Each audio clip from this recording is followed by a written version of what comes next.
Vivimos en un mundo en constante cambio que usted merece entender, porque es imposible interpretar la realidad que vivimos sin conocer cada uno de sus colores. Porque muchos son los tonos de la actualidad. Presentamos Matices. Una producción de Noticias Monumental.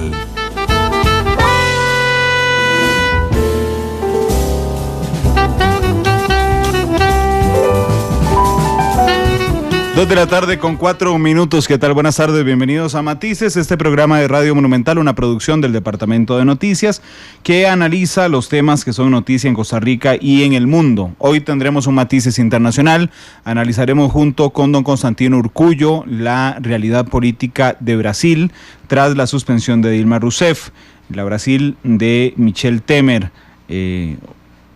Algunos memes esta mañana han dicho temer, sí, exactamente, de temer. Vamos a ver qué pasa en Brasil posterior a la decisión del Senado de ese país de suspender a Dilma Rousseff durante 180 días. Pero como siempre, primero le damos la bienvenida a nuestra jefa de información, Febe Cruz, que está aquí con nosotros para que nos cuente qué ha pasado en Costa Rica. Febe, bienvenida a Matices, buenas tardes. ¿Qué tal, Randall? Buenas tardes para usted, para don Constantino, que ya nos acompaña en esta mesa de Matices, y por supuesto para todos los que nos sintonizan a esta hora. Información política que se está generando a esta hora importante, en horas de la tarde, la vamos a tener, por supuesto, ampliada a las 7 con reacciones, porque don Humberto Vargas, diputado del Partido Unidad Social Cristiana, está dando de qué hablar y ha creado un polvorín en la Asamblea Legislativa. ¿Por qué?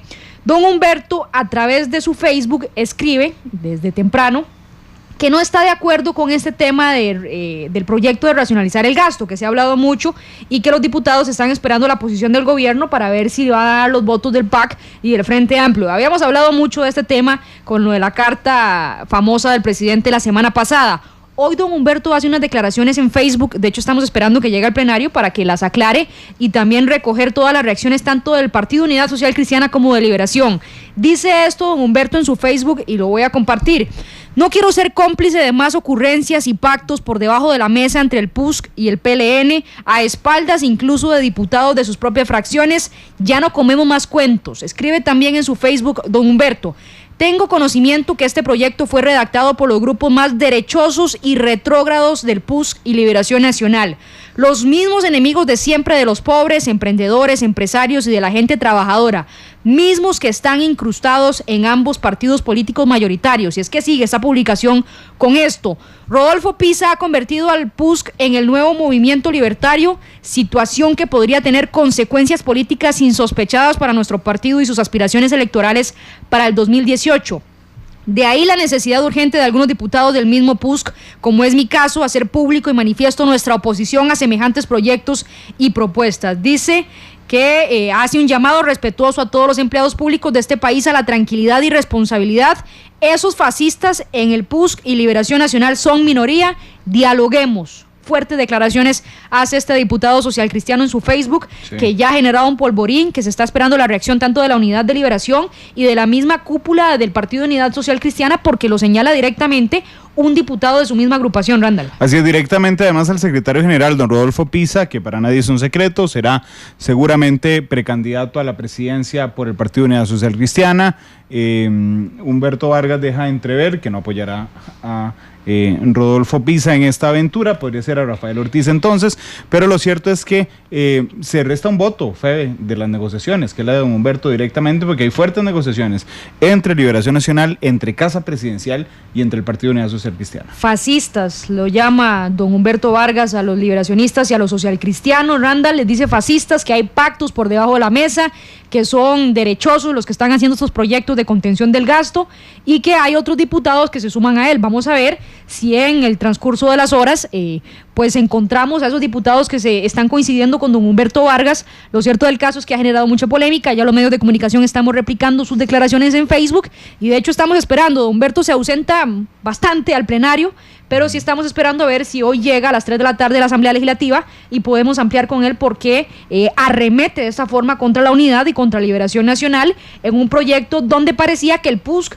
tenía toda la fracción unida después del 1 de mayo. Bueno, ahora parece que no es tan así y sí se enfrenta directamente con su partido. Ya había pasado en el PUSC, pero no tan fuerte, con don Jorge Rodríguez, que a veces se sale de por lo menos la dinámica legislativa que lleva el PUSC en Asamblea Legislativa. Sin embargo, de esta forma nunca se había visto, por lo menos durante estos 2 años ya de legislatura. Justamente estaba pensando en don Jorge Rodríguez, cuando dice don Humberto Vargas que podría haber algún diputado que se suma a su posición, y bueno, esperaremos las reacciones esta tarde, la aclaración que haga don Humberto sobre sus palabras o el agregado, la contextualización que pueda hacer de sus declaraciones. Mañana en Matices estará el jefe de fracción de la Unidad Social Cristiana, don Gerardo Vargas, aquí a las 2 de la tarde, así es que también será una oportunidad propicia para consultarle sobre esa división interna entonces que hay en la fracción, que recordemos se reunieron el jueves anterior con el presidente. Sí, con el presidente de la República. Y que se suponía que este es uno de los proyectos que el PUSC llevó a las negociaciones el pasado 1 de mayo y que toda la fracción estaba de acuerdo. Sin embargo, al parecer, pues deja ver don Humberto que no es tan así. Eso es un tema en desarrollo político que a las 7 de la noche estaremos con todas las reacciones, por supuesto, ampliando. Otro tema político que también incluye a Liberación y a la Unidad Social Cristiana es el tema de la ANAI, la Asociación Nacional de Alcaldías e Intendencias. El viernes anterior, alcaldes de distintos partidos denunciaron que Liberación Nacional, Randall, hizo una estrategia para quedarse con todos los puestos de esta organización municipal. Entonces, por supuesto, esto generó el roce directo entre la Unidad y Liberación Nacional, que dicen que don José María Figueres, expresidente de Liberación, hizo una estrategia para quedarse con los puestos y fortalecer su precandidatura para el 2018 a través de las municipalidades. Esta es la denuncia que hacen miembros de la Unidad Social Cristiana y de otros partidos. Don José María lo que dice es: Liberación tuvo la mayoría de las alcaldías en las elecciones municipales, se merece presidir la ANAI, y ellos, los liberacionistas, están pues dispuestos a entregar los otros puestos que sean necesarios, siempre y cuando no sea la presidencia. Bueno, ante todo esto que se ha generado durante este fin de semana de polémicas entre declaraciones de los dos partidos, hoy en horas de la tarde en Asamblea Legislativa a las 3 de la tarde con 45 minutos se va a presentar un proyecto de ley que pretende precisamente regular el tema y, según nos han adelantado, Randall, podría ser la eliminación de la Unión Nacional de Gobiernos Locales. Sí. Evitar esos 5,000 millones de colones de presupuesto que se le da y hacer una gran organización con todos los partidos. Por lo menos eso es lo que podría incluir este proyecto que van a presentar en la tarde. Bueno, lo que pasa es que hay una diferencia fundamental entre la Unión Nacional de Gobiernos Locales y ANAI, porque la Unión Nacional lo que hace es que agrupa a los consejos municipales, pero no a los alcaldes, sino al Consejo Municipal como autoridad máxima municipal. Y la ANAI es la Asociación Nacional de Alcaldías e Intendencias, que son entonces los alcaldes. Evidentemente Liberación Nacional tiene a la mayoría de alcaldes, y aquí hay un cierto polvorín levantado alrededor, Febe, de la figura del alcalde de Cartago. Don Rolando Rodríguez. Así es, don Rolando Rodríguez, porque en buena teoría cuesta un poco, las dos seres pegadas. Yo me llamo Randall Rivera, sí, cuesta mucho. Pero bueno, decía que hay un polvorín alrededor de él porque lo que se dice es que Liberación Nacional llegó con una papeleta donde se dejaba en la presidencia de ANAI, pero dejaba los otros puestos para otros partidos. Y que en ese momento llegó Rolando Rodríguez a echar a perder esas votaciones y a colocar en todas a Liberación Nacional.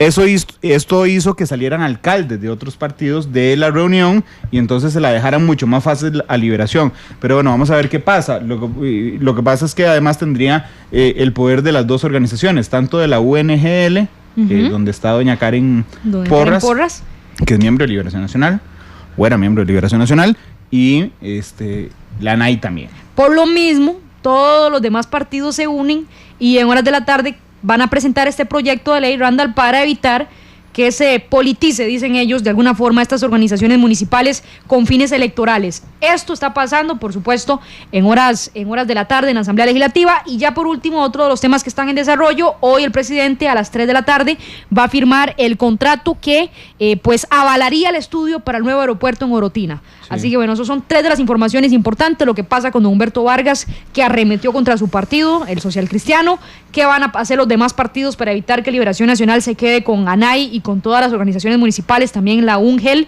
la Unión Nacional de Gobiernos Locales, y el tema del aeropuerto de Orotina, que sería una realidad ya pronto con el tema de que se avale los estudios. Yo quiero saber si el aeropuerto de Orotina, y esperaré la conferencia de prensa esta tarde, se daría por concesión, porque la regla de los proyectos de concesión en Costa Rica ha sido el atraso del Aeropuerto Internacional Juan Santamaría, de la Ruta 27, del Puerto Moín.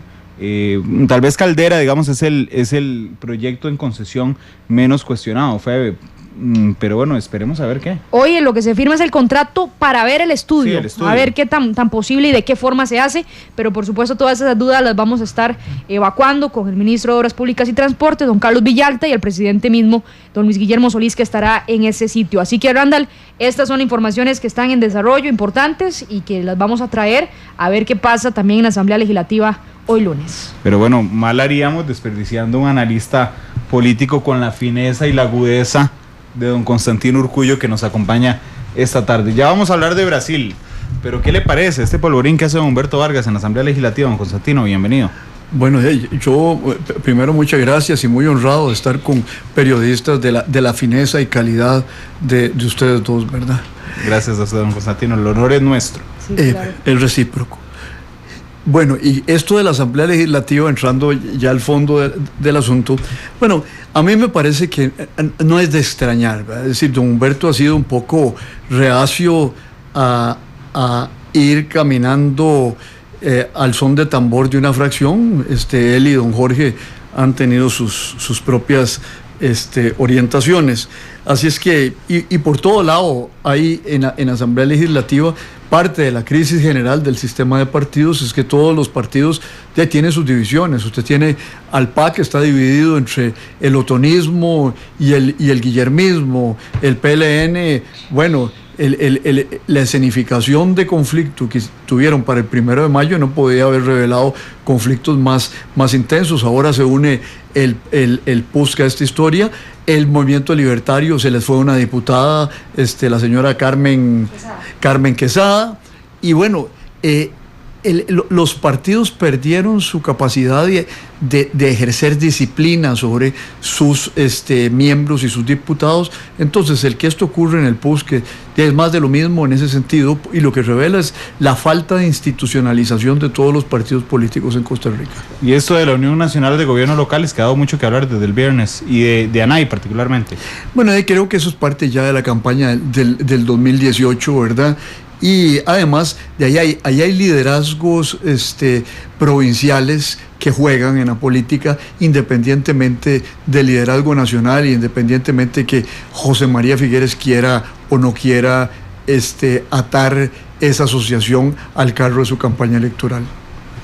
Bueno, a mí me llamó la atención una cosa allí en la mañana. ¿Sí? Fue una entrevista que le hicieron a el diputado Edgardo Araya, jefe de fracción del Frente Amplio, donde el periodista le pregunta, creo que es don Aarón Sequeira, de si podrían ir en una alianza o coalición con el PAC en las próximas elecciones, y don Edgardo le dice, bueno, para el 2014 se habló de eso, y yo no descarto que eventualmente podríamos conformar una coalición para ir a las elecciones del 2018. O sea que ya todos los astros se alinean con miras al 2018, empiezan a alinearse con miras al 2018, y esto anuncia recomposición de fuerzas al interior del escenario del centro izquierda a la izquierda en nuestro país. Sí, de hecho revela que en 2014 lo intentaron con mucha fuerza. Sí. ¿Verdad? Aunque al final se dividieron bastante en cuanto a la campaña electoral y al mensaje electoral de José María Villalta y Luis Guillermo Solís. Sí, a mí en un programa en que lo entrevisté me repitió esto mismo don José María Villalta, de que con un señalamiento de que probablemente si hubieran ido juntos no hubieran quedado en la situación de minoría el gobierno en que quedó en esta Asamblea Legislativa. Pero bueno, le voy a decir la frase que a usted le gusta que yo diga: si mi abuelita tuviera ruedas sería carreta, ¿verdad? Es el problema de los escenarios hipotéticos, ¿verdad? Que nadie los puede probar. Así es. Bueno, esperaremos. 3 de la tarde la conferencia de prensa. 3 de la tarde y 3:45 la otra conferencia, y por supuesto las reacciones del PUSC y Liberación Nacional a las 7 de la noche. Siguen ustedes con Matices, un programazo que ya muchos están esperando en redes sociales, así que feliz tarde para todos y nos escuchamos nuevamente a las 7 de la noche. Gracias, Fede. Estaremos atentos a la información del noticiero a las 7 de la noche con Esteban Arone. Son las 2:18. Vamos a la pausa comercial. ¿Iba a decir algo, Constantino? No, estaba despidiendo a Fede. 2:18 de la tarde. Vamos a la pausa comercial. Regresamos. Matices Internacional. Hoy es el tema de Brasil. La Brasil hoy sin Dilma Rousseff y con Michel Temer. 2:18.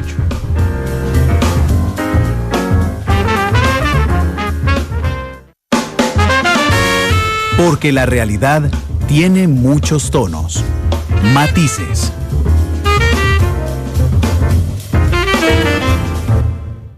La actualidad, sus tonos, sus contrastes. Esto es Matices.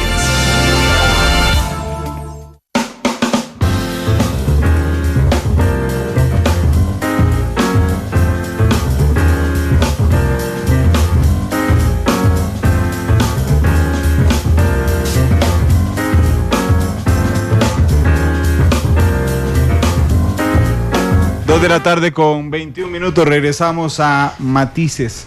El POAS en Twitter: si mi abuelita tuviera ruedas sería una carreta. Constantino Urcullo, Matices Internacional. Se hizo famosa ya la frase. Don Constantino, ¿cómo le vemos hoy a Brasil? ¿Cuál es hoy la Brasil de Michel Temer? Bueno, es un Brasil cambiado en lo interno y con grandes repercusiones internacionales, regionales, en el cambio de gobierno, porque aunque es un partido de la coalición que gobernaba con la señora Rousseff, lo cierto es que el giro interno de la política económica se anuncia un giro radicalmente opuesto en gran medida a la ruta que traía la señora Rousseff y el señor don Luis Ignacio Lula da Silva. Sí, es complicado porque hay que entender que Dilma Rousseff llega al poder por medio de las coaliciones y eso hace que le entregue a otro partido la vicepresidencia de la República. Es decir, no es como ocurre en cosas. Imagínese usted que nos escucha, que nos ve esta noche, que es como que Liberación Nacional y el PUS lleguen a una coalición, vayan juntos, el presidente lo pone en Liberación y el vicepresidente lo pone la Unidad Social Cristiana. Es por estas diferencias ideológicas. O más bien, se llegó a esta coalición, don Constantino, con partidos políticos con diferencias ideológicas profundas que podría hacer cambiar la política monetaria, económica, internacional brasileña. Bueno, yo diría que las diferencias siempre han estado ahí. Lo que no ha existido es la crisis económica y los escándalos de corrupción en el momento en que llegaron al poder y montaron esa plataforma conjunta. Brasil ha decrecido económicamente los últimos 2 años, menos 3.5 el año pasado, y además los escándalos de corrupción en torno a Petrobras, la compañía petrolera estatal, han sido tremendos, han tocado a gente de todas las orientaciones políticas, y entonces la señora Rousseff ha tenido que enfrentar, por un lado, todo el escándalo y deslegitimación de la clase política que cayó sobre ella, y ha tenido que enfrentar una crisis económica muy dura, que es una crisis económica que está vinculada también al descenso de las materias primas en el mercado mundial. Brasil que había sido fundamentalmente industrial a partir de un cierto momento, se ha reprimarizado su economía durante el inicio del siglo XXI, dependiendo de China. El 19% de sus exportaciones van a China, pero China está dejando de comprar materias primas y los precios están bajos. Entonces, esto ha tenido una repercusión brutal sobre la economía brasileña. Nada más a título de ilustración, el 12% de las exportaciones van a los Estados Unidos, 19% van a China. ¿Qué exporta Brasil a China? Mineral de hierro, exportaba soya, ha exportado carne, y entonces Brasil dejó de enfocarse en la industrialización y en agregarle valor a sus productos, y vendió materias primas, pero se agota esa parte, impacta a la economía brasileña, impacta al gobierno, y entran las consecuencias de la fragmentación partidaria también. Este es un país que tiene 30 partidos políticos. Es decir, si nosotros experimentamos grandes dificultades de gobernanza con 9 partidos políticos, imagínense lo que es eso. Y para que me cite, pues, es como arrear una manada de gatos. Sí, es complicado. Digamos que los ingredientes de esta crisis al arranque pudieran ser entonces el caso de corrupción de Petrobras, que toca levemente a la presidenta Rousseff, porque no es ella uno de los elementos. Sí, no está acusada por este tema. El tema de Petrobras, la delegitimación de la clase política, la caída de los precios internacionales de las materias primas, la fragmentación político-partidaria que hay en Brasil. Más o menos esos son los ingredientes de esta bomba. Eso es la multiplicidad de factores que convergen ahí. Claro. Y eso configura lo que algunos llamarían una tormenta perfecta, ¿verdad? Que ha llevado a que la señora Rousseff se caiga. Además, hay un elemento ahí más inmediato y más de carácter político. En las elecciones del 2014, Dilma Rousseff saca 54 millones de votos y 51% de los votantes. Pero, ¿qué dice eso? Que la oposición de derechas, y Dilma viene de un partido de izquierdas anclado en los movimientos sociales, no se resigna a ese resultado y empiezan a complotar desde el día siguiente de las elecciones para tratar de ponerle fin a un reino del PT, del Partido de los Trabajadores, de 13 años. Entonces, eso está vinculado con rivalidad política, con corrupción, con el tema de la economía internacional, y tiene repercusiones hacia afuera, sobre todo en la correlación de fuerzas que hay entre los partidos de izquierda, centro-izquierda, centro y centro-derecha en América Latina. Entonces agreguemos todavía, reconfiguremos los ingredientes de esta bomba política. La fragmentación partidaria siempre ha estado en Brasil en los últimos años, esa la damos por descontada, pero bueno, viene el caso de Petrobras, la crisis económica, sumado a la amenaza para las derechas de que después de Dilma vuelva Lula. Sí. ¿Verdad? Y entonces eran 13 años del Partido de los Trabajadores, más este último periodo de Dilma Rousseff, más la amenaza latente para la derecha de un nuevo periodo presidencial de Lula da Silva. Sí, había que ponerle fin a eso. Es decir, eran rivalidades político-partidarias claras, ¿verdad? Claras, y entonces todo eso confluye en un punto específico, y ahí está el esfuerzo por deshacerse de Dilma Rousseff. ¿Qué va a pasar? El otro día leía veía un video de un periodista del diario El País de España, y decía, la cosa nada más está empezando, es decir, con la salida de Dilma no se resuelven los problemas, sino que viene un periodo de inestabilidad política, porque se inicia el juicio político que va a durar 180 días, y en 180 días, bueno, los petistas, que es el Partido de los Trabajadores, no se van a quedar tranquilos ni van a dejar que esto transcurra sin imponerle un costo político al gobierno del señor Michel Temer. Entonces yo creo que hay además una atracción mediática internacional, porque están los Juegos Olímpicos, julio y agosto, y entonces ya hay todas las fuerzas contendientes tratarán de atraer la atención de la prensa internacional sobre los conflictos internos de Brasil. ¿Cómo era el gobierno de Dilma Rousseff? ¿Se puede calificar como de izquierda, centroizquierda? ¿Estaba más o menos en sintonía con otras fuerzas de izquierda de América del Sur, como Argentina en el momento de Cristina Fernández, como de Evo Morales, como de Nicolás Maduro, como de Correa? ¿Era más o menos así o era un poco más moderado? Mire, es un gobierno que desde la época de Lula llegaron a una conclusión. Venían de una izquierda de trabajadores.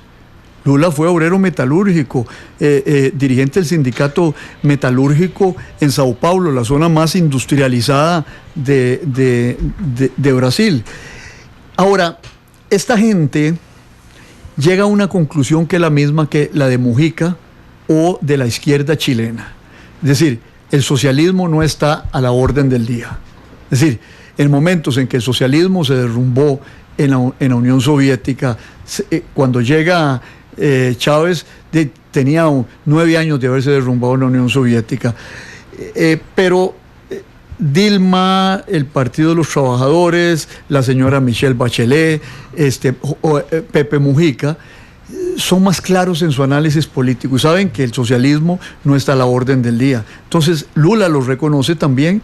Y bueno, se plantean un tema y es administrar el capitalismo y abrir un proceso de reformas profundas en su sociedad, que es, sacan a 80 millones de seres humanos de la pobreza y los hacen ascender a la clase media con programas de subsidio, de apoyo a las familias más pobres, lo cual le genera una base social importantísima al Partido de los Trabajadores. Pero no se plantean, como Hugo Chávez, el socialismo del siglo XXI, ni se plantean procesos revolucionarios como alguna gente en Bolivia, el vicepresidente García Linera lo ha dicho en alguna oportunidad, sino que lo que dicen, bueno, hagamos reformas sociales, no somos parte de la clase capitalista brasileña, pero abandonan, yo diría, en el caso brasileño, la tradición de lucha de los movimientos sociales y se hacen políticos tradicionales.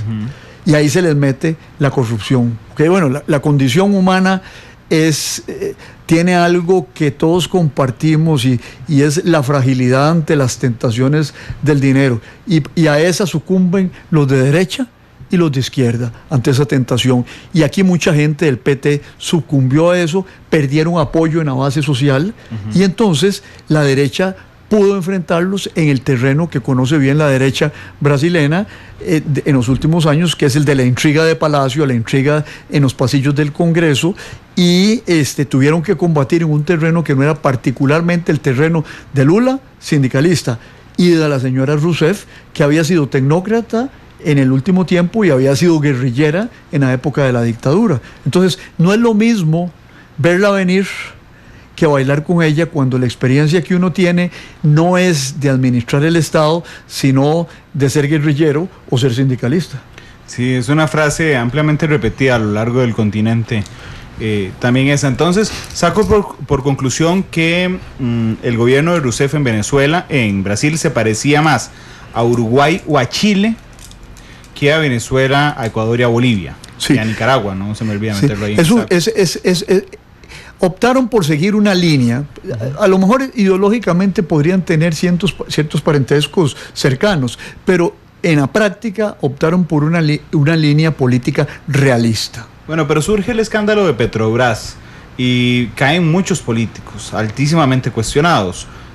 Sin embargo, la presidenta no está cuestionada sobre el caso Petrobras, la presidenta Rousseff. En esta consecución de eventos, pareciera que la derecha ve su oportunidad para sacar de cualquier forma a Rousseff del poder. Sí, ganar posiciones de poder sin pasar por las elecciones, ¿sí?, directas. Entonces, se aprovechan de un mecanismo constitucional que es legal, que existe, que es el del impeachment, existe en los Estados Unidos, ¿verdad? A Clinton se lo quisieron aplicar y siguieron el procedimiento, pero fue rechazado en el Senado. Bueno, a Nixon se lo siguieron. Sí, pero no llegó a eso, él renunció, sí, ¿verdad? Él renunció. Ahora, el tema está en que la derecha quiere recuperar posiciones, pero sin pasar por las elecciones, lo que no quiere decir que el camino que siguieron no fuese legal, fue el camino absolutamente legal y constitucional. Lo que pasa es que no tiene la misma legitimidad llegar al poder como llega el señor Temer, sí, por un voto del Senado, 55-22, que llegar a la presidencia del país por 54 millones de votos. Por supuesto, pero Temer no llega al poder, Temer estaba en el poder. Llega a dirigir el poder ejecutivo. Digamos que la duda que me queda a mí es si la coalición del Partido de los Trabajadores con el partido de Temer, ¿verdad?, era tan diametralmente diferente, porque no era el mismo partido, pero era el vicepresidente de Rousseff. Sin embargo, Rousseff sale la semana pasada, le pide la renuncia a todo su gabinete, inmediatamente Temer nombra un gabinete ideológicamente absolutamente distanciado del de Dilma Rousseff. Es decir, que el Partido de los Trabajadores había llegado a una coalición con un partido diametralmente opuesto. Era una coalición frágil. Sí. Hay gente más a la derecha en Brasil, pero evidentemente era una coalición frágil que lo que buscaba era ganar. Es decir, el PT por sí solo, con esa fragmentación partidaria, el PT solo no podía aspirar a ganar las elecciones. después de un gobierno de Dilma donde, bueno, ya hay cierta erosión del poder. Entonces buscaron aliarse con este partido, que es un partido importante, y logran alianza, pero de camino sus aliados, como dice Dilma, son los conspiradores y además son los traidores. Ella lo ve como una traición. Sí, ella lo ve como una traición, pero este es el riesgo de las coaliciones para ganar. Sí, no basadas, para gobernar. Exactamente, no basadas en ejes programáticos, sino basados en resultados electorales. Y aunque estuvieran basadas en ejes programáticos, ¿qué le garantiza a uno que la gente, que el papel no aguante todo lo que le pongan y después ya ante los hechos la gente toma las decisiones diferentes? Esto fue lo que ocurrió. ¿Usted no cree que tenga entonces asidero alguno el término que usan muchos en redes sociales el día de hoy, que dice se dio un golpe de Estado técnico en Brasil? No hay golpe de Estado ni golpe de Estado técnico. Lo que ocurrió es que se usó un mecanismo institucional de dudosa legitimidad en el sentido de aceptación de la gente. Pero es un mecanismo jurídico que no permite para mí hablar de golpe de Estado. ¿Qué impresión tiene de que, no sé, me da la impresión al leer las redes sociales después de la salida de Rousseff, que la gente pierde de vista que un impeachment es un juicio político? Me parece que dejan de lado ese apellido. No son jueces objetivos basados solo en la ley, son jueces que determinan lo políticamente correcto de mantener a Rousseff o no en el poder en Brasil. Es un juicio de responsabilidad. ¿Qué significa responsabilidad? El latín viene respondere, responder. Es rendición de cuentas. Rendición de cuentas implica que a usted lo pueden enjuiciar, emitir un juicio sobre su acción, sobre si su acción está acorde con los objetivos que usted fijó o no está acorde, y está de acuerdo con los objetivos nacionales a como los interpreten los jueces. Pero no tienen que argumentar eso cuando emiten el voto. Es decir, lo mismo pasa en la Asamblea Legislativa costarricense. Analiza el levantamiento de la inmunidad contra un miembro de los supremos poderes, ¿verdad? Sí. Y lo que analiza la Asamblea Legislativa no es si hay suficientes pruebas, si no, si full. No, lo que analiza simplemente, a veces es un juego político, ¿verdad? Entonces, si es un diputado de oposición oficialista, o muchas veces si es que es mejor para el país llevar a juicio a un miembro de los supremos poderes o mantenerle la inmunidad parlamentaria. Sí, que es lo mejor desde el punto de vista político. Desde el punto de vista político. O que es lo mejor desde el punto de vista moral o ético. Pero aquí el tema con los brasileños y lo que ha sucedido ahí es que lo que le están juzgando a ella no es de que ella se haya robado algo o que se haya beneficiado de algo, sino que ella maquilló las cuentas fiscales. ¿En qué sentido? De que había pedido plata a los bancos para ocultar el déficit. Eso en sí no es un delito, pero significa no rendir cuentas adecuadamente de cuál es el estado del fisco del país. Entonces, la van a juzgar en un juicio político que, dicho sea de paso, hay que hacer una aclaración. Ella no ha sido juzgada. Lo que se votó fue si se le iniciaba el procedimiento de juzgamiento, de juicio político. Estos 180 días lo concluyen en una votación en octubre, donde se va a decidir por parte del Senado, 2/3, si la sacan del Poder Ejecutivo o no. Ella está suspendida, claro. Y el proceso no ha iniciado. Ese proceso yo no conozco la reglamentación adecuada, pertinente en el caso brasileño, pero yo supongo, le podemos preguntar a una persona que sabe de esto mucho, que es don Marvin Carvajal, asesor político en Casa Presidencial, que él hizo su doctorado en Derecho Constitucional en Brasil. Pero él sabrá más de esto, pero yo supongo que este procedimiento implica la lectura de la acusación y darle la oportunidad a la presidenta Rousseff para que argumente en contra de esa acusación y presente las pruebas pertinentes. Tiene que haber debido proceso, aunque sea un juicio eminentemente político. La diferencia con un juicio jurídico es que habría que confrontarla con la norma. En este caso es un juicio sobre la eficacia o ineficacia de la tarea gubernamental. Pero si la suspensión de Rousseff es un acto meramente político, ¿verdad? El juicio va a ser un acto meramente político, estamos a las puertas de una sentencia meramente política también. Sí, pero eso no quiere decir que sea enteramente subjetiva.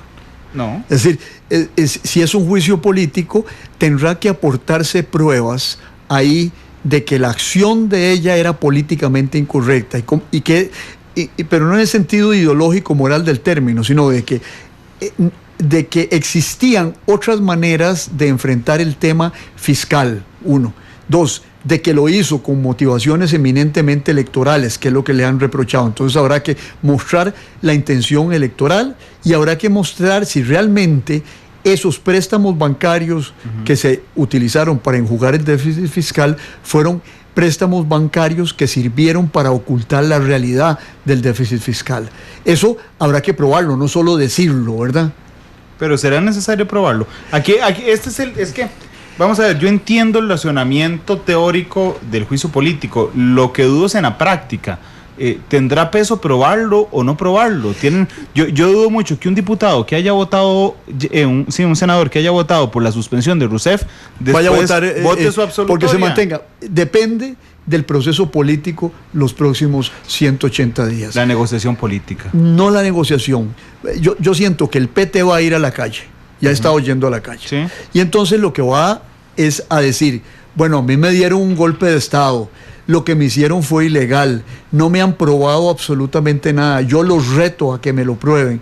Y entonces la cobertura de los medios va a pasar a centrarse en qué son las pruebas de uno y qué son las pruebas del otro, y en la discusión y confrontación. Esto es, mediáticamente para los medios es un postre exquisito, ¿verdad? Es un delicatessen, porque van a pasar 6 meses discutiendo políticamente y cruzándose acusaciones recíprocas. Entonces, depende quién gane la batalla mediática. Esa es mi visión del tema. Yo observo que en algún momento en Brasil se perdió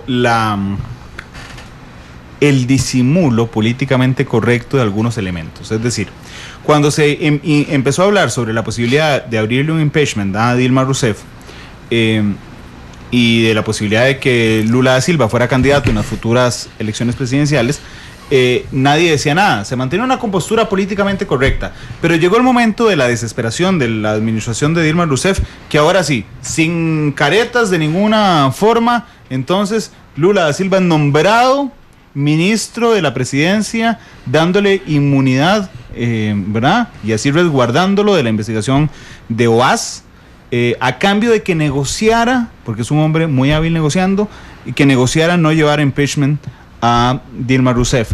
Y en esta negociación hubo directamente y públicamente ofrecimiento de puestos, de coaliciones, de convenios. Es decir, hubo un momento en el que la careta esa políticamente correcta de la política, valga la repetición de palabras, se cayó en Brasil. Claro, porque es un efecto de la fragmentación partidaria.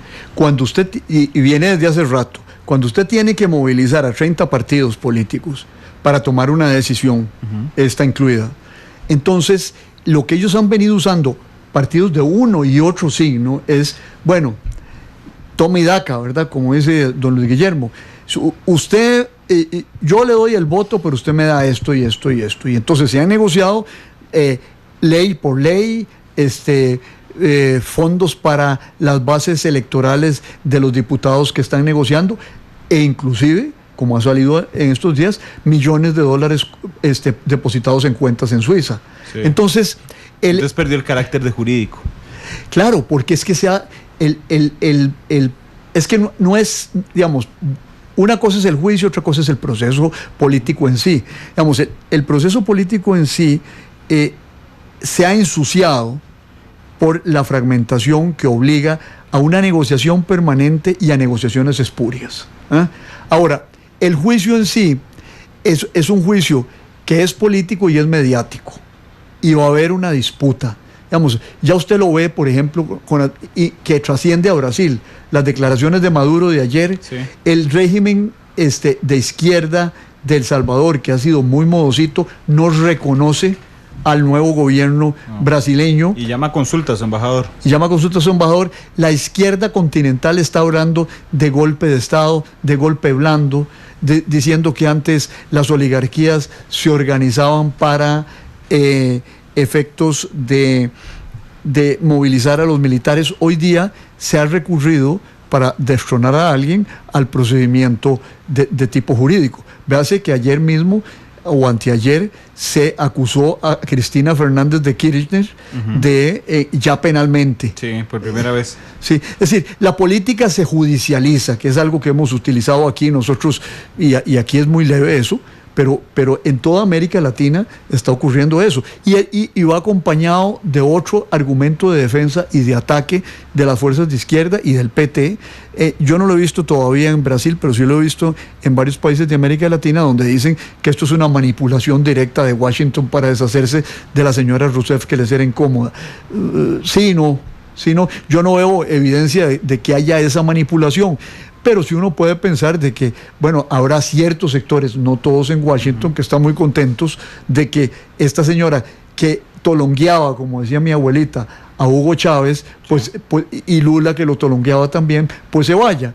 Pero hay otros sectores que piensan que, y pensaban en el momento en que llegaron Rousseff y Lula, que era mejor tener izquierdistas moderados, sí, que tener un Hugo Chávez en Brasil. Sí, porque hay países que les estorbarían más. Entonces, bajo esta premisa, a los Estados Unidos empezó a caer un baldazo aquí en el sector de la Uruca a esta hora. Así es que si usted viene para este sector, es mejor usar paraguas o sombrilla, botas y capa, porque empieza a caer fuertemente. Cuando yo miro en retrospectiva el proceso brasileño, no dejo de pensar en algún momento, don Constantino, con cierta malicia indígena, de que el ganador en este proceso, irónicamente, ha sido Luis Ignacio Lula da Silva. ¿Por qué? Porque era la persona cuestionada al inicio, que ganó inmunidad después, ¿verdad? A cambio de una negociación que no fructificó, porque no logró librar a Rousseff del impeachment. Los focos mediáticos desaparecieron de la figura de Lula, se desplazaron hacia Dilma, y ahí está Lula en pleno camino para la elección del 2018, ahora además como un mártir de un golpe de Estado técnico que denuncia la presidenta Rousseff. Podría ser, es un buen escenario ese para imaginarlo, pero yo pienso que todavía no estamos ahí. Y es que es un país muy complejo, Randall. Sí. Imagínense ustedes, un país de 8 millones de kilómetros cuadrados, 202 millones de habitantes, 23 estados o 25 estados, un distrito federal, legislaturas estatales.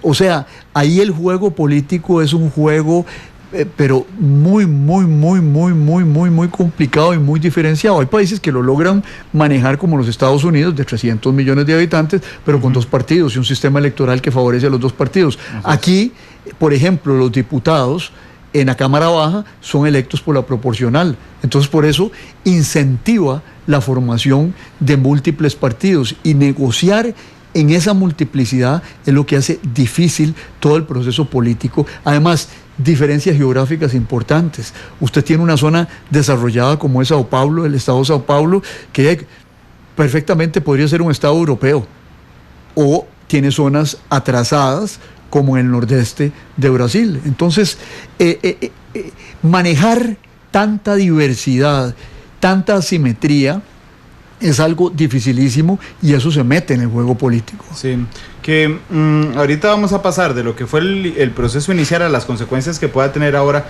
en América Latina. Dice Adolfo Chávez, oyendo el análisis de Constantino Urcullo sobre Brasil en Monumental, muy claro para explicar, me entretiene mientras plancho, dice don Adolfo Chávez, que no sé si está en el país, pues sé que vive un tiempo fuera del país. Así es, Adolfo, un saludo, muchas gracias. Decía que el gobierno de Rousseff intentó un montón de opciones para librarse del impeachment. El primero fue el nombramiento de Lula como ministro de la presidencia, la negociación en el Congreso de ese país, pero después entonces los focos se fueron directamente contra Eduardo Cunha, el entonces presidente de la Asamblea Nacional de Brasil, de la Cámara Baja. Exactamente, un hombre cuestionadísimo, de quien dependía admitir o no la acusación contra Dilma Rousseff. La admitió, se inicia el proceso, y unos días después la Corte Suprema de Justicia lo releva del cargo, porque estaba metido hasta las orejas en el caso de Petrobras. Y algunos dicen que se metió en contra de Dilma porque él olía pasos de animal grande y que cuando venía ya la acusación dijo, no, mejor desplazo esta historia hacia Dilma y me la quito de encima, pero ya el hombre está en los tribunales, ¿verdad? Sí, no le sirvió a Acuña, que ya no es presidente de la Cámara Baja de Brasil. Otra medida del gobierno de Rousseff fue acudir al Tribunal Supremo de Justicia. No tengo idea, lo admito, cómo está constituido, si está constituido por jueces nombrados por Dilma Rousseff, pero las 2 veces que fue, 0 éxito tuvo. Sí, yo no sé quién nos nombró, ni conozco el procedimiento de nombramiento de esa corte. Yo creo que sería interesante en algún momento preguntarle a don Marvin Carvajal, que tiene un doctorado en Derecho Constitucional. Pero está muy ocupado en Casa Presidencial, aunque sé que cada vez que puede escuchar matices. Es que a don Marvin Carvajal un abrazo. Sí, pero y él va a evitar pronunciarse sobre temas políticos, pero sí podría darnos una idea de cuál es la estructura formal de las relaciones entre poderes en Brasil. Bueno, hay una general que conocemos, pero las relaciones específicas, digamos, ¿cuál es la importancia del Tribunal Constitucional brasileño? Yo ignoro si está separado de la Corte Suprema de Justicia o es lo mismo la Corte que el Tribunal Constitucional.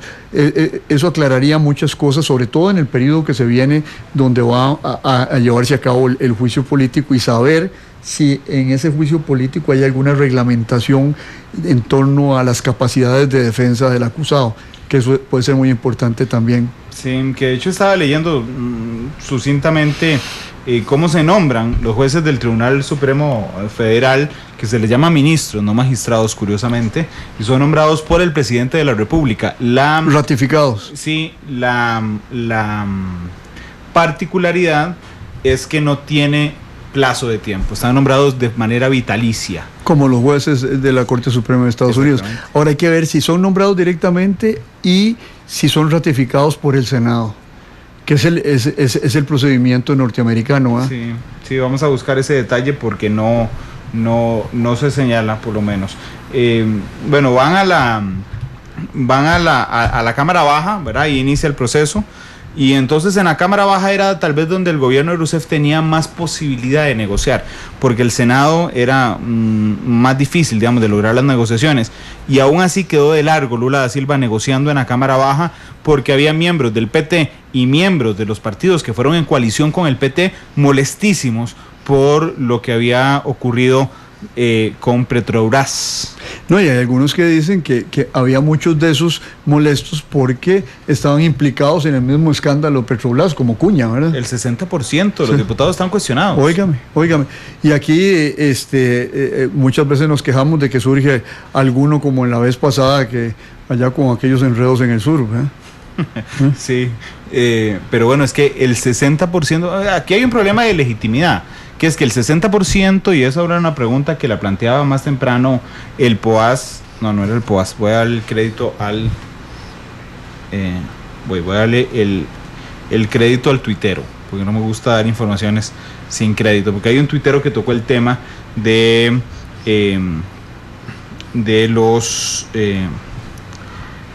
los diputados. Vamos a ver, dice Adolfo Chávez, que nos está escuchando desde Holanda, donde está planchando. Gracias por el saludo, me encanta escuchar matices mientras programo o mientras almuerzo. Dice Adolfo que está Adolfo está en Holanda, un saludo hasta Holanda, un lugar precioso. Estúbal Loría es el que le encanta escuchar matices mientras programa o almuerza. Y vamos a ver, Eric Rojas le preguntaba si es cierto que el 80% de los parlamentarios brasileños están acusados o condenados por corrupción. Condenados creo que no, pero no, están acusados. No sé si es el 80 o el 60, yo leía eso el otro día en el diario El País, es el 60% lo que yo recuerdo. Sí, yo también recuerdo ese porcentaje, el 60%, que tiene un problema de legitimidad ahora sí frente a la población. Claro, es decir, mire, en ciencia política nosotros hablamos de 2 tipos de legitimidad. Legitimidad es que la gente reconoce que quienes mandan deben mandar. Es decir, sí, mandan en el sentido formal y jurídico del término, y reconocemos 2 acepciones al término. Uno es lo que se llama la legitimidad de origen, que llegaron ahí porque llegaron de acuerdo con las reglas democráticas, es decir, llegaron por elecciones libres y abiertas. Pero hay una legitimidad que es, la otra legitimidad es la legitimidad de ejercicio. Usted puede llegar con una alta legitimidad de origen, 1.300.000 votos, y perder ese apoyo, ese respeto ciudadano durante el curso del ejercicio del poder. ¿Por qué? Porque usted ejerce el poder y no logra resultados o lo ejerce de manera diferente a las promesas de campaña que usted estimuló. Aquí en Brasil lo que pasó es que el ejercicio del poder, tanto por la señora presidenta como por parte de los otros miembros de la clase política, está contaminado. Está contaminado porque la gente ve, bueno, los elegimos para que nos hicieran el bien, y resulta que lo que se están haciendo es llenando los bolsillos, en el caso de los diputados, y a la señora la elegimos para que nos sacara los problemas, y más bien nos metió en un problema adicional con esta cuestión de financiar el déficit con préstamos bancarios.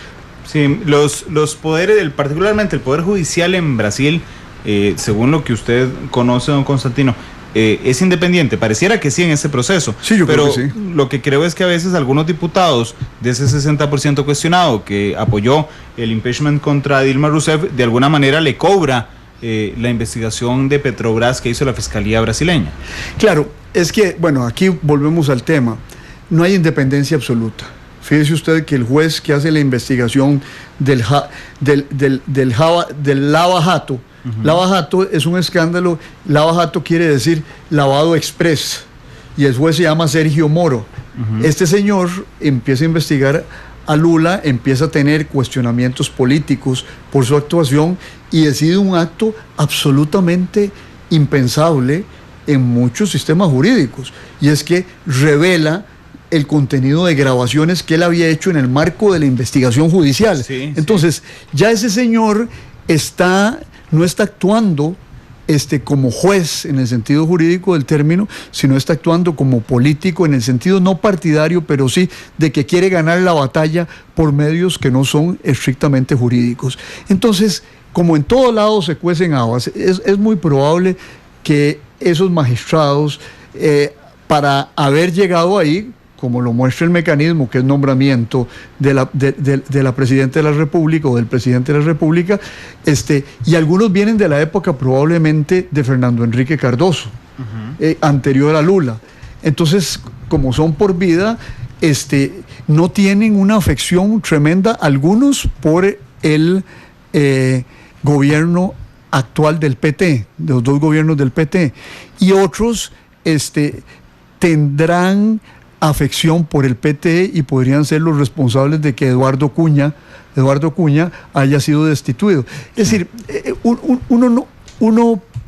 una cosa es lograr la independencia judicial, la separación de las decisiones judiciales, pero otra cosa es pretender que los jueces no tengan preferencias políticas gruesas e ideológicas más amplias, que no los encasillen entre los partidos, pero que se manifiesten a la hora de juzgar ciertos casos donde no juzgan estrictamente de acuerdo a la norma jurídica, sino incorporan otra serie de valores de su formación personal, de su formación académica a la hora de tomar las decisiones. Sí, a mí recuerdo cuando leí esa nota en el diario El País sobre la filtración de las comunicaciones que hace el juez Moro. Y fue muy interesante, a mí me sorprendió mucho porque yo dije, un juez dando a conocer las intervenciones, bueno, porque lo habían cuestionado fuertemente, Lula da Silva lo había cuestionado, y lo que se le ocurre es ir al terreno mediático, digamos, al juez, para discutir entonces las interceptaciones telefónicas. Pero bueno... sale de estrados e incursiona en los medios. Incursiona en los medios, el cuarto poder. 2:59, vamos a la pausa, porque ya había escogido canción un día de esos que vino, pero hoy tendrá que escoger otra diferente, así es que en el corte comercial tendrá tiempo para hacerlo. Vamos a la pausa comercial y ya regresamos.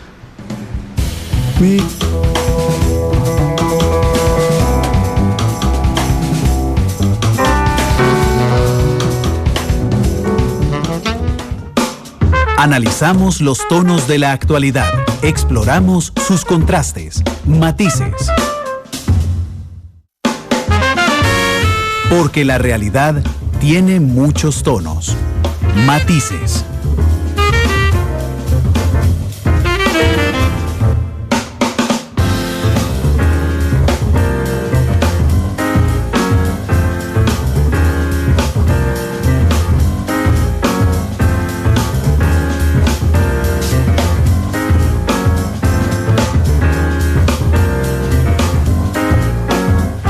De la tarde con 4 minutos. Seguimos con don Constantino Urcullo hablando sobre Brasil. Dice, ahí tenemos varias preguntas en el Twitter. ¿Qué papel juegan los militares en esta situación en Brasil? ¿O se mantienen al margen? Están al margen, se retiraron. La experiencia de la dictadura no fue agradable por ello. Los militares en América Latina se acostumbraron a entrar, pero les costó aprender a salir. Y salir cuando tuvieron que salir desprestigiados y muchas veces perseguidos. No pagaron grandes costos en general, pero sí entendieron que cuando se meten en política, las políticas se les mete adentro y los distancia de la sociedad. Y yo no creo que ningún grupo militar en América Latina esté pensando en intervenir en la política de nuevo, particularmente en el caso de Brasil. ¿Y en Venezuela? En Venezuela es otra cosa. Bueno, ahorita hablamos de eso. Marcos Peña dice, ¿será que en América Latina somos propensos a la corrupción, al chorizo y al subdesarrollo? La condición humana tiene propensión en América Latina, en Asia, en Europa, en todo lado. No es algo que llevemos nosotros como raza o como cultura en especial. Dice Marco Vinicio, varios exfutbolistas brasileños han realizado sus fuertes críticas al gobierno. ¿Será esto un impulso a llamar a las masas? No, las masas no las llaman, los futbolistas pueden tener un rol, pero quien tiene mayor capacidad de llamar a las masas en Brasil es José Ignacio Lula da Silva y el Partido de los Trabajadores, y otro movimiento que está ahí, que no ha tenido tanto éxito, que es el movimiento de los sin tierras, que ha tenido éxito en las cuestiones de las ocupaciones de tierra en Brasil en general y en el Amazonas en particular. Ok, es un juicio político, algo que se va a determinar don Constantino, en el Senado brasileño. Se va a votar ahí en el Senado brasileño. ¿Qué peso podría tener la gente? Esa a la que Dilma Rousseff llama a manifestarse en las calles, ¿qué poder puede tener esa gente sobre los senadores? Puede tener digamos, una movilización popular muy amplia. Usted lo ve aquí en la Asamblea Legislativa, mire, le llenan las barras a los diputados. Sí. Y no votan igual con la barra llena que sin nadie en la barra, porque tiene un efecto psicológico eso. Un efecto psicológico en Brasil podría ser, bueno, es un país tan grande que ahí la gente se manifiesta por millones, ¿verdad? Y lo hemos visto con todo este proceso. Dilma llenando las calles, va a ser difícil, pero Dilma llenando las calles, Lula llenando las calles, y luego una reacción internacional que ya está siendo orquestada en contra del gobierno del señor de Temer, Michel Temer, ¿verdad? Que es de temer. Tenerlo de amigo una coalición aquí, ponerlo de jefe de redacción, no se lo aconsejo yo a usted. Sobre todo cuando tiene esa jefa de redacción tan simpática y buena gente que es la niña Febe. Yo creo que internacionalmente se va a jugar una carta. ¿Cuáles países los reconocen? ¿Qué países grandes se ponen del lado de la señora Rousseff? Habrá que ver, por ejemplo, las reacciones de China y de Rusia, la Unión Europea, cómo se mueve eso, y después cómo se mueve América Latina en general con respecto a eso. Sí, ya casi vamos a pasar ese tema de la influencia internacional que pueda generarse a partir de este instante. El gobierno de Michel Temer cometió un error de cálculo al inicio que fue ampliamente criticado. No tiene una sola mujer en el gabinete, no tiene un solo negro en el gabinete, y digamos que eran ruidos innecesarios para el arranque de un nuevo gobierno brasileño. Como no quiero que me conteste que si su abuelita tuviera ruedas en una carreta, voy a pedirle su opinión para saber si usted cree que sería posible que Rousseff regrese después de 180 días de suspensión, después de que le hayan cambiado todo el gobierno, porque no solo le cambiaron el gabinete, sino cambiaron sus políticas. Yo creo que depende de la movilización popular. En el estado actual, como dicen los economistas, ceteris paribus. Ajá. Es decir, todo así como está. Todo así como está. Yo no veo a la señora Rousseff regresando, pero sí veo un panorama de agitación e inestabilidad política importante en el Brasil en estos 180 días. La movilización popular con miras a las elecciones próximas, donde se sabe que Lula da Silva va a ser uno de los candidatos, podría de alguna manera cambiar, no solo por la presión popular, el voto de algunos senadores, sino por la presión electoral, es decir, que ellos se den cuenta con millones y millones de brasileños que es probable que Lula gane las elecciones entrantes, y de alguna forma le sirve generar una buena relación con el nuevo presidente. O le sirve terminar de aplastarlo, promoviendo que los procesos judiciales en torno a Lula se profundicen. Sí, podría ser cualquiera de los dos. Eso es otro escenario. Pero estará en manos de los senadores que se profundicen los procesos judiciales contra Lula. Es que el de Dilma estaba en sus manos, pero el de Lula está en manos del Poder Judicial. Pero está en manos de las fuerzas políticas que tienen algún tipo de influencia sobre el Poder Judicial. Le preguntan, si logran sacar a Dilma, ¿cómo va a quedar Brasil en el futuro? ¿Se va a recuperar este gigante sudamericano que venía dirigido a ser la potencia de América Latina? Ya es la potencia de América Latina. Yo creo que sí, se va a recuperar, le va a costar, es difícil, pero digamos, esas recuperaciones no son solo políticas, sino son de naturaleza económica, ¿verdad? Y bueno, la economía mundial está creciendo menos de lo que se esperaba. Entonces yo lo que creo es que en ese contexto le va a costar recuperarse, pero no es un escenario del día del juicio final el que enfrenta Brasil acá. Eso es un escenario de turbulencias importantes. Es como entrar en medio invierno, ahí estoy oyendo los truenos en este momento, sí, al aeropuerto Juan Santamaría. Uno de los rayos, se mueve el avión, pero el avión llega, ¿verdad? Y al otro día amanece soleado. Y amanece la mañana soleada. Yo creo que Brasil no quiebra, no se desbarranca, no se va al precipicio, no va a haber una guerra civil ahí. No estamos viendo nada de eso. Hablemos ahora sí de la presión internacional. Maduro está muy preocupado por lo que pasa en su país como para preocuparse de esto. Dio unas declaraciones, pero evitó ni siquiera hablar del tecnicismo de llamar a consulta a su embajador. Lo convocó a Caracas, que de por sí estaba en Caracas, pero no lo llamó a consulta técnicamente. Yo creo que tiene una frontera común.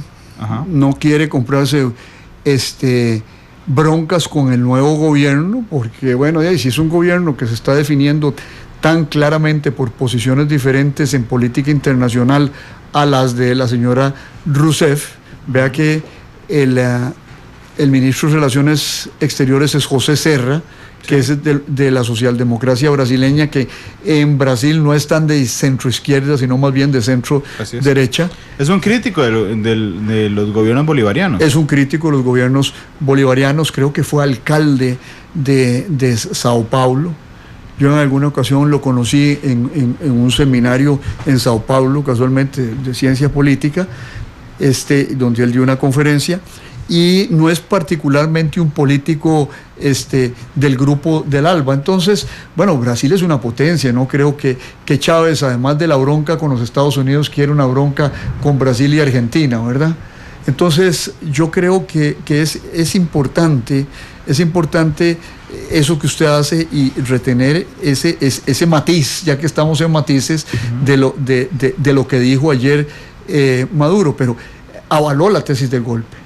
Sí, la avaló. Sí, la avaló y eso ya lo coloca en un rumbo de colisión, de enfrentamiento con el nuevo gobierno. ¿Cuál es el órgano que debería haber esto en América Latina? ¿La OEA? Pues mire, yo no sé quién debería. El CELAC no creo que tenga la fuerza suficiente para analizar tiene la fuerza suficiente porque es un espacio donde no están los Estados Unidos, sí. Y entonces Venezuela, Bolivia, Ecuador, Nicaragua y probablemente El Salvador no van a querer que esto se lleve al seno de la OEA. Pedirán que esto se lleve al seno de la CELAC. Eso es un escenario posible. Pero ha perdido fuerza. Porque no está Argentina. Ahí pierde muchísima fuerza. Maduro Maduro está, no sé qué tiempo le queda para pensar en lo que pasa en otros países. Yo creo que no le queda, pero él entiende, y esa es la visión de ellos, de que ellos no están aislados, de que Venezuela no es un proceso aislado y que están dentro de una correlación de fuerzas regional y que tienen que ubicarse en el contexto de lo que está pasando en la región. Uh-huh. Y entonces, bueno, va a seguir hablando.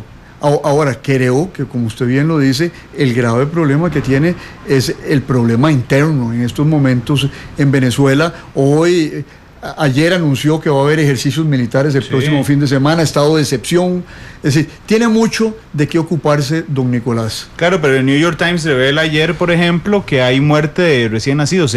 Se multiplicó escandalosamente la muerte de menores nacidos en Venezuela. Bueno, hablamos de la presión que puede ejercer lo internacional sobre Brasil. Ahora hablemos al revés, la presión que puede ejercer la crisis brasileña sobre lo internacional. Una izquierda latinoamericana debilitada ciertamente por la ausencia de Chávez, ¿verdad? Porque Correa no logró, por lo menos es mi percepción, el protagonismo que quería como heredero casi del liderazgo de Chávez. Maduro envuelto en su situación, Mujica ya no en Uruguay, Macri ahora en Argentina. Evo no logró que le autorizaran la reelección. Okay.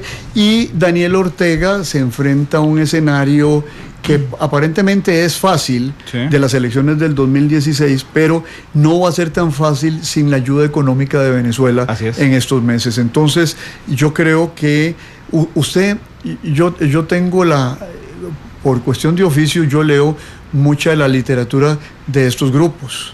Uh-huh. Y el otro día estaba leyendo un artículo de un izquierdista panameño, Nils Castro, donde dice, bueno, nosotros tenemos que entender una cosa, que así como ganamos elecciones las podemos perder, y tenemos que entender otra cosa, que el socialismo no está a la orden del día en América Latina, que debemos abandonar el ritmo progresista de nuestras reformas, no, pero sigamos llamándonos progresistas y no socialistas del siglo XXI. Yo creo que ahí hay de parte de los pensadores de la izquierda latinoamericana ya un claro reconocimiento de que el socialismo no está a la orden del día en América Latina, que lo que está a la orden del día son reformas que permiten acumulación de fuerzas hacia adelante, pero que pretender que haya socialismo del siglo XXI, que Chávez podía pretenderlo porque tenía precios del petróleo arriba de los $100. Sí, ya Maduro no puede aspirar a eso. Entonces a mí me parece que el escenario de Venezuela es un escenario de colapso. Uh-huh. No creo que se puedan mantener. Por ejemplo, ya tienen que entrar en pagos en los próximos meses y van a agotar las reservas. Entonces, si usted agota las reservas, nadie le da crédito y menos aún va a poder comprar mercaderías en el extranjero porque no va a tener divisas. Sí. Entonces ese país va a entrar en una situación tremenda, sin el apoyo de Brasil, que Lula y Dilma eran como padrino y madrina, ¿verdad? No eran los papás, pero le daban cierto apoyo, y ahora le desapareció ese padrinazgo, marinazgo. Claro. Madrinazgo. Desapareció Cristina, que era un poquito más que madrina. Cristina Fernández era la tía consentidora. La tía consentidora o la abuelita consentidora, sí. ¿Verdad? Y, bueno. Sí. La abuelita está bien. Sí, pero pongámosle la tía. A mí me gusta. La tía. Antes de empezar el programa hablábamos sobre mis metáforas y esta me encanta. ¿Verdad? Y luego, no va a tener ese respaldo, esa idea del socialismo del siglo XXI, que siempre ha sido una idea, a mi juicio, muy loca, muy fuera de la realidad, porque es una idea que ocurre en 1999, a 8 años de que se había derrumbado el socialismo real en la Unión Soviética, y en el momento en que China surge en el escenario internacional con una idea que se llama socialismo de mercado. Entonces, recitar a Lenin de nuevo y a Marx, cuando las condiciones de la economía internacional y de los regímenes políticos son radicalmente diferentes a lo que existían hace 100 años, cuando ocurrió la Revolución Rusa, que el año entrante festejamos el siglo de la misma. A mí me parece que estaba absolutamente desfasado de la realidad. Yo creo que los izquierdistas más inteligentes, como este señor Castro, y un señor Núñez que he leído, nicaragüense, han llegado a la conclusión de que no es eso lo que está a la orden del día. Hasta el mismo Daniel Ortega, quien es su aliado económico más importante, Venezuela. El señor Pelas, aparte de Venezuela. En Nicaragua. Sí, en Nicaragua. El capitalismo está más grande de Nicaragua. Bueno, debe estar preocupado don Daniel Ortega. De Murillo. Sí, la presión es muy fuerte, sin duda alguna. Por supuesto que era una broma relacionada con el fortísimo poder que ejerce Rosario Murillo. La primera dama, claro. La primera dama nicaragüense. Pero entonces aquí, ahora sí, el papel de Estados Unidos, no pensando en el organizador de un impeachment para Dilma Rousseff, sino pensando en un país al que le interesa la geopolítica y que sabe mover sus intereses también en América Latina. Ahora sí puede entrar a jugar Estados Unidos, y si se lleva el seno de la Organización de Estados Americanos, todavía mucho más. Yo creo que les interesa, lo de Brasil no lo van a llevar a la OEA.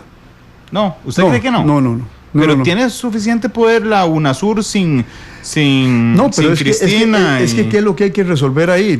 Digamos, no puede ser llevado ahí una cuestión donde las fuerzas políticas votaron, donde la Corte funcionó, donde todo el mecanismo institucional funcionó, donde los poderes no estaban enfrentados sino acordes. Pero el embajador de Venezuela puede tocarlo en la asamblea. No le conviene. ¿Por qué? Porque le meten el tema de él.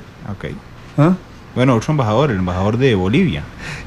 No le conviene, porque lo que le conviene es que no se resuelvan las cosas en OEA, sino que se resuelvan en CELAC o en UNASUR. Ahora, lo que pasa es que esto debilita tremendamente a la UNASUR. Es decir, ¿todavía existe la UNASUR? Sí, ahí anda el señor Samper, que es otro simpatizante del ALBA, sí, por el mundo diciendo ese tipo de cosas. Pero realmente yo creo que la injerencia de OEA, CELAC y otros se va a dar potencialmente en torno al caso venezolano, pero no el caso brasileño. ¿Sabe quién no puede llevar? Se me ocurre aquí, para terminar en una discusión interesante, Almagro, el secretario general de la OEA. Pero es que Almagro yo creo que está más interesado en Venezuela, pero eso a mí me interesa un punto de lo suyo, sí, y es el tema de los Estados Unidos. Usted decía algo que es muy cierto. Yo hoy con algunos de mis alumnos discutían porque algunos de ellos veían que esto fue orquestado desde Washington, y a mí me parece que Washington no tiene necesidad de orquestar tan en detalle estas cosas. Desde luego que le debe hacer mucha gracia a algunos sectores radicales en Washington que se caiga la señora Rousseff.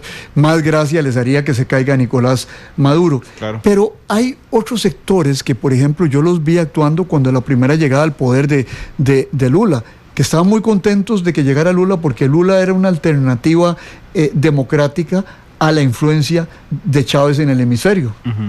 Y entonces no apuestan directamente, yo creo que la señora Clinton debe andar en esos sectores, no apuestan directamente a una restauración de extrema derecha en América Latina, sino que consideran que lo mejor es que haya gobiernos de centro izquierda porque son más potables y no son atacables como los gobiernos de izquierda a izquierda. Pero además, ¿para qué necesitaría intervenir si se caen solos? Claro, y además de la gente, yo oía a uno de mis alumnos hoy decía que es que la señora Fernández se había caído por la intervención de Washington. Le digo, no, pues que los argentinos votaron por Macri. Pero existe además una idea mundial de conspiración. Sí. Está dando clases en la Universidad de Costa Rica hace un rato, sí. Sí, hay una idea. Yo doy ahí el curso de política internacional. Sí. Y voy a ir como oyente. Cuando guste. Gracias. Hay toda una mentalidad conspiranoide. Sí, así es. No fundada en evidencias, ¿verdad?, de que haya habido una participación directa de ciertos actores, ¿verdad? Yo vi esto en la Guerra Fría, que operaban en los dobles sentidos. Los rusos justifican invasión a Checoslovaquia en el 68 diciendo que la CIA estaba infiltrada. Sí. Y los norteamericanos justifican la invasión a República Dominicana en 65 diciendo que es que el comunismo estaba a punto de tomar el poder. Y los malos en las fábulas hablaban ruso. Sí. Vamos a ver si en las fábulas de este año hablarán con acento venezolano, no sé. Vamos a ver. Esperemos. Esperemos, don Constantino, muchas gracias. Con mucho gusto, Randall. Dice el Puas, excelente el Matices de hoy, y tomó una foto propia de él y nos la mandó. ¿Qué es eso? No tengo idea. Una carreta, son las ruedas de la carreta. Sí, pareciera así. Le tomó la foto a las ruedas de la carreta para recordar su frase. Muchas gracias por haber estado muy bien aquí. la frase. Muy bien, gracias pues. Todas las perspectivas, cada punto de vista. Exploramos la realidad y cada uno de sus tonos. Esto fue Matices por Radio Monumental.